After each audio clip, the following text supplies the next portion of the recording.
Well, still sticking with Nigeria, the country's electoral body, INEC, that's Independent National Electoral Commission, has confirmed a former governor of the CBN, Charles Soludo, as the governorship candidate of the All Progressive Grand Alliance Party, which is APGA, for the November 6th governorship election in Anambra State, following a new court order.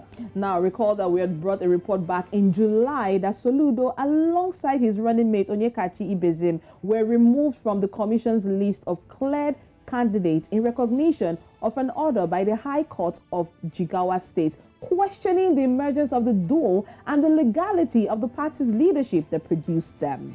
Now, they were replaced then by Chukwuma Umerji and Obiageli Urugbu as the candidates and deputy governorship candidates of the APGA party. But INEC, however, on Thursday, 19th of August, released a list which has Charles Soludo as the APGA candidate for the polls. Now, the list which has the names of 12 political parties, however, exempted the PDP, that's the People's Democratic Party, from it.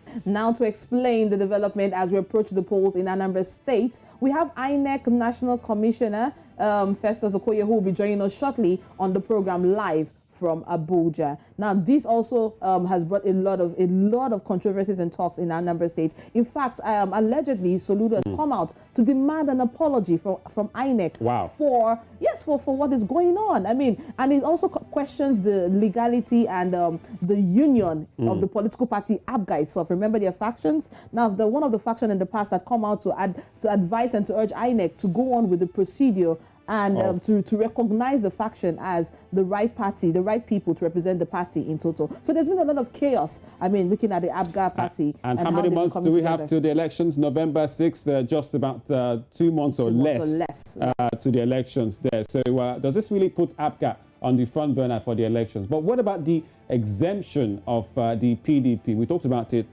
last week. On the program. Well, welcoming on the Breakfast Central this morning, we have Festus Okoye joining us live from Abuja, also an INEC commissioner himself. Festus Okoye, good morning. Welcome back to Breakfast Central.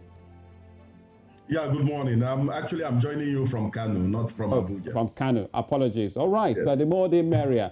Good morning to you. Now, welcome back to the program. Now, your commission has named Soludo as the candidate for APGA, contrary to the list released back in July.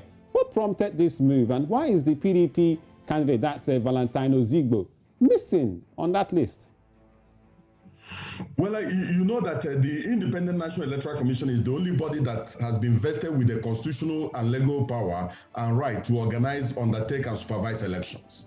Now, our elections are constitutionally and legally circumscribed. Every political party registered by the commission that intends to field or sponsor candidates for any election must organize primaries for the purposes of nominating its candidates.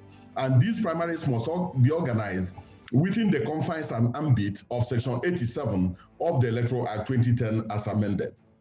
It is only candidates that emerge from validly conducted primaries that are submitted to the Independent National Electoral Commission.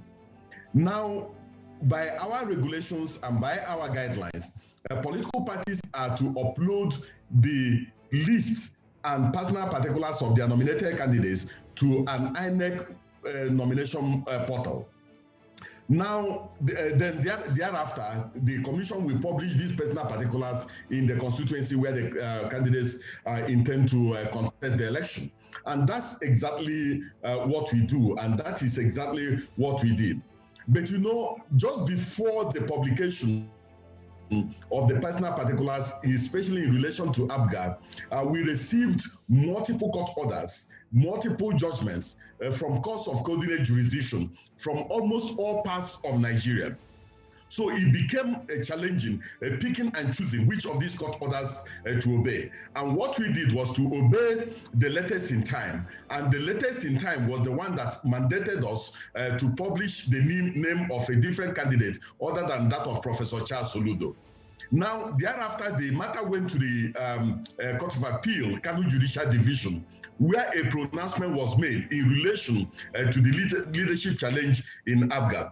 And the Court of Appeal in Kano made it very clear that the High Court of of Jigawa State, sitting in Birnin Kudu, did not have the substantive and territorial jurisdiction to adjudicate on the matter, which was the foundation, which was the base of most of the multiple court judgments and multiple court orders that we got. So based on that, the commission decided that since the Court of Appeal is a higher court, is a superior court of record to the Federal High Court, to the State High Court, and the High Court of the Federal Capital Territory, we decided that it was safe for us to list Professor Charles Soludo's name as the candidate of the party, pending.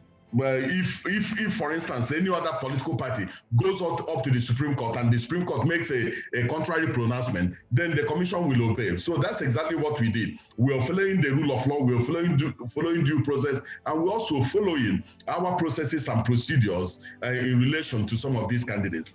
Right. Now, Barrister Festus, there seem to be one too many, just as you've quoted. I mean, you've said it yourself now that quite a number of injunctions were coming from all parts of Nigeria. And these injunctions are all leading up to the election. How does INEC intend to handle this? And how will they affect the entire exercise come November 6th? Well, we do not have any personal or personalized interest in relation to some of these issues and some of these challenges. The Independent National Electoral Commission, as a constitutional body, has been is bound to give effect to valid court orders and cause, especially from cause of competent jurisdiction. So that's exactly what we'll continue to do. For the PDP, for instance, the Court of Appeal has mandated and directed the Commission not to publish the name of any of the candidates contesting this election or any of the candidates in contention. So we are going to wait. But if towards the election, towards the period when we are supposed to print our ballot papers, there is no resolution, we will only put the PDP as a political party contesting the election, and then there won't be any candidates for the party. So if at the end of the day, the PDP as a political party wins the election, pending the resolution, and then there is no resolution, the commission will wait until there's a resolution, and then we input the name of the candidate that has won the election. But if the PDP does not win the election, then there is no issue. It will just go the way it was on the ballot paper.